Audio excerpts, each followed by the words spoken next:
Hi everyone, welcome back to my channel. If you're new, welcome. My name is Jessica, also known as Chicprofessor on Instagram, and I make videos on luxury goods, the pre-loved market, sustainable fashion, and workwear. Today's video is about the pre-loved market and sustainable fashion and what I was hoping was going to be luxury workwear. So it's going to be all of those things. I was hoping to do a bag reveal for you all today, and I still will do the reveal, but unfortunately today is going to be a little bit more of a rant and just discussing something, kind of a fail, something that didn't work out for me. And the rant is about TheRealReal, which I'm sure you have already seen in the title. I love TheRealReal. I am someone who has shopped them, talked about them quite a bit. I love their stores. I love their clothes. I think their selection is pretty incredible. And I think that their prices are generally very, very good.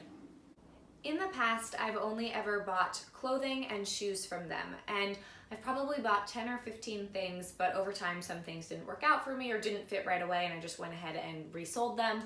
So right now I only have 3 things that I have kept from TheRealReal. I have 2 pairs of shoes and a skirt, and that's all that I've kept. So I had never really bought bags until this summer, and I've had now 2 pretty bad experiences with buying bags, and they haven't worked out for me. So I wanted to tell you about that, and also just kind of chat with you all because there's an article that just recently came out, which I will link down below, which makes a lot of claims, none of which are necessarily true. They're all allegations against TheRealReal and the way that they authenticate. You all know all of the drama with Chanel and TheRealReal. I had a whole video just about Chanel in general, but mostly talking about the TheRealReal policy, which I will also link down below. But this was just specifically about who they were hiring to authenticate and the lack of training and experience, and this idea of quotas. They had to reach a certain amount of authentic items every day, so they pushed through a lot of things they weren't necessarily sure about. And they were generally lower valued items. So there were people that were higher trained to deal with the much more likely to be fake kind of items, or just items that were higher value. I don't spend a ton of money on bags and things, so none of mine were these super high value bags, and I've never had any issue of something I've bought and been concerned about authenticity. If I was, I would just get another third-party authentication of it just to make absolute sure, but I've never really had that issue. My issue has been in terms of quality and descriptions. If you all saw my video last week, or maybe even 2 weeks ago at this point, it was all about this bag right here, which you may or may not be able to see, and this is my large Prada Galleria tote. Saffiano double zip. There's a lot of different words for it that go together somehow to make a title. That bag was really difficult to find. It was really difficult to find in that size because the medium is very, very popular. The large is not produced every season, and only a few seasons have had a strap, which was something I was definitely looking for.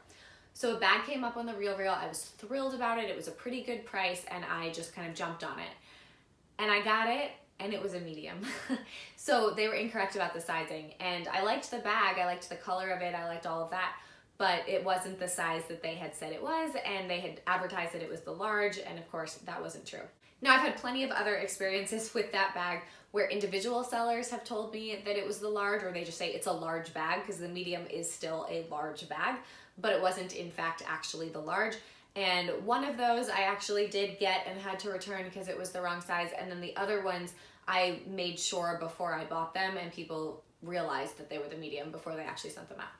So there was a lot of drama to find this bag, and so I was really disappointed when I got it from TheRealReal, and in fact it was incorrect. The only other issue I've had with something, besides something just not fitting me or just not looking good on me, the only other issue was one time I got a skirt that had a slight stain on it that you could only see in bright lights, and so I think they just missed it. And in both of those instances, it was no problem to return.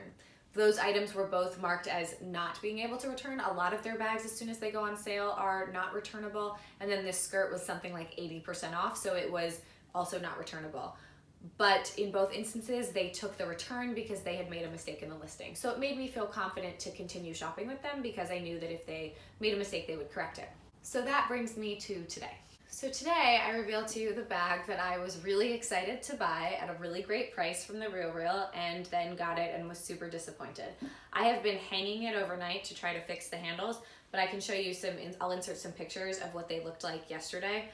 It was pretty bad. It was pretty disheartening. So I knew that this bag had a tiny bit of shape loss, but I don't know if you can see, it just like falls over. It's just completely out of shape and does not match the description that it had. It has this huge wrinkle on the front, and the handles now flop to the side instead of standing straight up. And in fact, they've lost the ability to even stand straight up because they've become so worn.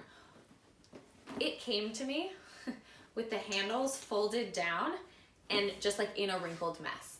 They stuffed it into a too small box, and it was the way that they stored it that ruined this bag. And I think probably the way that they stored it in the warehouse as well.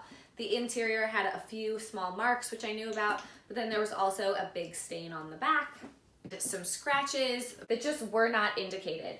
So I was so disappointed when I opened up this bag because I was really excited about it. I love the color. I will be buying this bag just from someone else, because basically I've decided I'm no longer gonna buy bags from TheRealReal online, because this is my second instance where it just has not been described and I haven't been happy once it's come. That being said, I will buy a bag from the store. And of course, I'm very lucky to be able to go to the stores because, you know, there are only a couple of them. The bags in the stores are usually in very good condition. They're usually not on sale, so probably not ones I would buy.